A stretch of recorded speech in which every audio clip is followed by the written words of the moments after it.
जय श्री कृष्ण।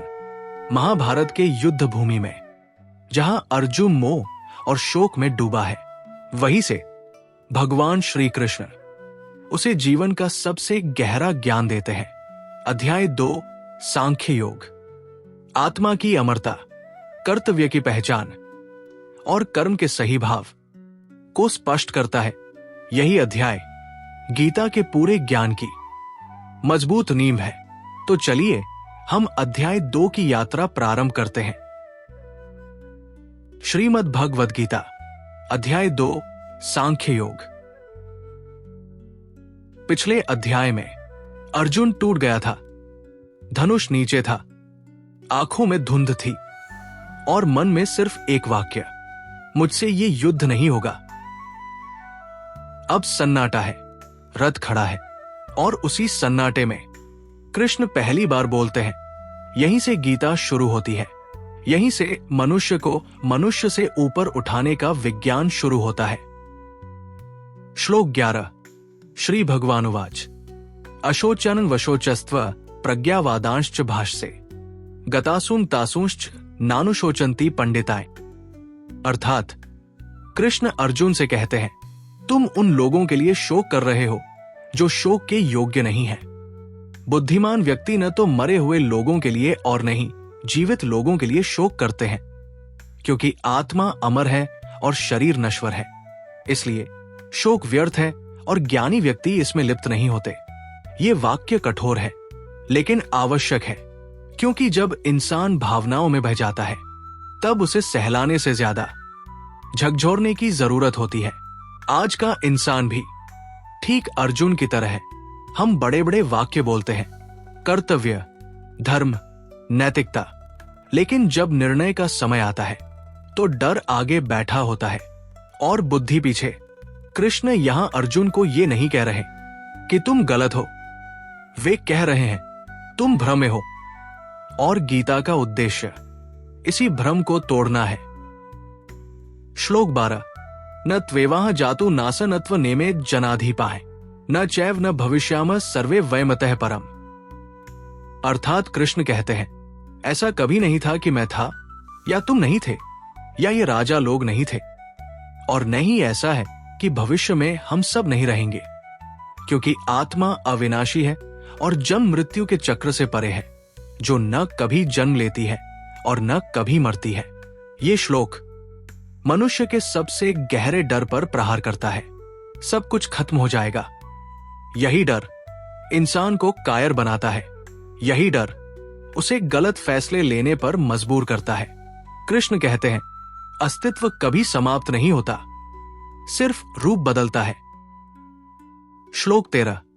दैनोस्मिन्यथा देहे कौमार येव न जरा तथा देहांत प्राप्तिर्धीरस्तत्र न मुह्यति। अर्थात सोचिए, आप कभी बच्चे थे, फिर युवा बने, फिर उम्र बढ़ी, शरीर बदला, लेकिन मैं वही रहा। यदि जीवन में इतने परिवर्तन स्वाभाविक है तो मृत्यु को लेकर इतना भय क्यों? कृष्ण यहां आत्मा की अमरता और शरीर की नश्वरता को समझाते हैं और बताते हैं कि शरीर बदलने पर शोक या मोह नहीं करना चाहिए, क्योंकि यह प्रकृति का नियम है और बुद्धिमान व्यक्ति इसे समझकर शांत रहता है। जो ये समझ लेता है वो जीवन को डर के साथ नहीं, साहस के साथ जीता है। श्लोक 14। मात्रा स्पर्शास्तु कौन्तेय शीतोष्ण असुख दु अखदाय आगमा पैनो नित्यास्तांस्तितिक्षस्व भारत। अर्थात सुख और दुख मौसम की तरह है। आज सुख है, कल दुख। लेकिन हम क्या करते हैं? एक बुरे समय में पूरा जीवन ही गलत मान लेते हैं। कृष्ण कहते हैं, जो आने जाने वाला है उसके लिए अपने निर्णय मत बदलो। सहनशीलता कमजोरी नहीं, ये आत्मबल का प्रमाण है। श्लोक 16। नास्तो विद्यते भावो ना भावो विद्यते सतः उभयोरपि दरिष्टोन्तस्त्वन्योस्ततत्वदर्शिभिः। कृष्ण अर्जुन को समझाते हैं कि जो दिखाई दे रहा है वो सब वास्तविक नहीं है। ये शरीर, ये संसार सब नश्वर है, इसलिए इसे असत कहा गया है। और आत्मा जो शरीर के भीतर है वो न जन्म लेती है, न नष्ट होती है, वो सत है, अमर है। जो ये भेद समझ लेता है वो शरीर के नाश से अत्यधिक शोक नहीं करता, क्योंकि वह जानता है कि नाश शरीर का होता है, आत्मा का नहीं। यही कारण है कि ज्ञानी पुरुष मृत्यु को अंत नहीं, एक परिवर्तन मानते हैं। श्लोक 20। न जायते म्रियते वा कदाचि, नाय भूत्वा भविता वा न भूय, अजो नित्य शाश्वतोय पुराणो, न हन्यते हन्यमाने शरीरे। ये गीता का सबसे शक्तिशाली श्लोक है। आत्मा न जन्म लेती है, न मरती है, शरीर नष्ट होता है, आत्मा नहीं। जब ये बात सिर्फ सुनी नहीं, अंदर उतार ली जाती है, तो मृत्यु का भय अपने आप समाप्त हो जाता है।